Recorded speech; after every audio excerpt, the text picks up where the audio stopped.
Hello future doctors, welcome to VedClass.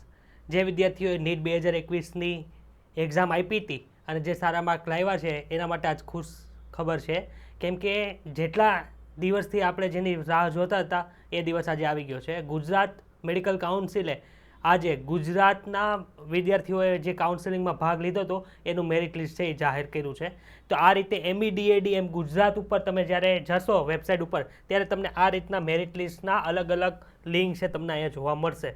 તો આમાં કઈ લિંક આપણે ડાઉનલોડ કરવી એ આપણને ખબર પડે તો જનરલ મેરિટ છે એ અહીં આપેલું છે, એટલે કે આમાં બધા વિદ્યાર્થીઓ છે એનો સમાવેશ થાય. એટલે કે તમારે તમારું જનરલ મેરિટ ચેક કરો તમને ખબર પડશે કે તમે તમારું જનરલ મેરિટમાં કયો ક્રમ છે અને સાથે સાથે તમારો બાજુની અંદર તમારો કેટેગરી રેન્ક પણ એની અંદર આપેલો હશે. બીજું છે ST merit, SC merit, SC BC merit અને EW મેરિટ, એટલે કે તમારા કાસ્ટ વાઇઝ છે એ તમને એની અંદર મેરિટ ક્રમ તમારા આપેલા હશે. PWD એટલે કે જે ફિઝિકલ હેન્ડીકેપ હોય એ કોટાની અંદર ફોર્મ ભરેલું હોય તેમાં એનો ક્રમ ક્યાં આવે છે એ પણ તમને ડાયરેક્ટ એમાં જોવા મળશે. અને છેલ્લે છે NRI મેરિટ.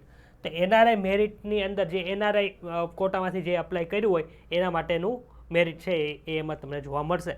પછી માનો કે તમે જનરલ મેરિટમાં ગયા ને એમાં તો બધા વિદ્યાર્થીઓનો સમાવેશ એની અંદર થતો હોય છે અને તમે સર્ચ બોક્સની અંદર તમારું નામ ટાઈપ કરો અને જો તમારું નામ મેરિટમાં મળતું નથી તો તમારે ચિંતા કરવાની નહીં. તો તમારે ક્યાં જવાનું તો કે સર આ લિંકની અંદર જાઓ ને એમાં શું લખ્યું છે, list of candidate who are eligible only for 15% all India seats for self finance BMS ને BHMS કોર્સ. એટલે કે ત્યાં તો ખાલી ઓલ ઇન્ડિયા કોટાનું આપેલું હશે, પરંતુ તમારે જો આ મેરિટની અંદર તમારું નામ ન આવ્યું હોય તો તમારે આમાં જવાનું હશે, list of candidate with not eligible reason. એટલે કે માનો કે કોઈ એવી કારણથી તમને મેરિટની અંદર સમાવેશ કરવામાં નથી આવ્યો તો તમારે કારણ જાણવું હોય તો તમને આ લિંકની ઉપરથી તમારું નામ મળશે.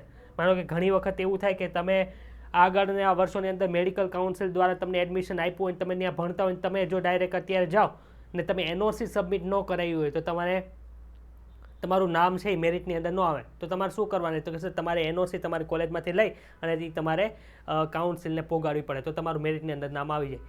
અથવા તો ઘણી વખત એવું હોય કે તમે તમારા પર્સન્ટાઇલ રેન્ક છે એ 50%થી નીચે હોય નીટની અંદર, એટલે કે તમે ક્વોલિફાઈંગ જે માર્ક છે એ તમારા ન હોય તો પણ તમારું મેરિટની અંદર નામ આવતું નથી. તો માનો કે કદાચ તમારું જનરલ મેરિટની અંદર નામ નથી તો તમારે શું કરવાનું, તો કે સર આ list of candidate with not eligible reason, એટલે તમને ન્યા જશો એટલે તમને કયા કારણથી તમારો પ્રવેશ મેરિટની અંદર નથી કરવામાં આવ્યો એ તમને આમાં જઈને તમને ખબર પડશે.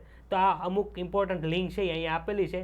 જનરલ મેરિટની છે, SC મેરિટની છે, ST મેરિટની છે, OBC માટેની છે, EW માટેની છે અને ફિઝિકલ હેન્ડીકેપ અને NRI માટેની છે. જો તમે ઓલ ઇન્ડિયા કોટાની અંદર ફોર્મ ભર્યું હશે તો એને લિસ્ટ તમને અહીં જોવા મળે છે. અને બીજું એક ખાસ આ એક નોંધ લેવાની, જો આની અંદર તમારું મેરિટમાં નામ ન હોય તો તમારે અહીંયા ચેક કરી લેવું. Thank you for watching this video.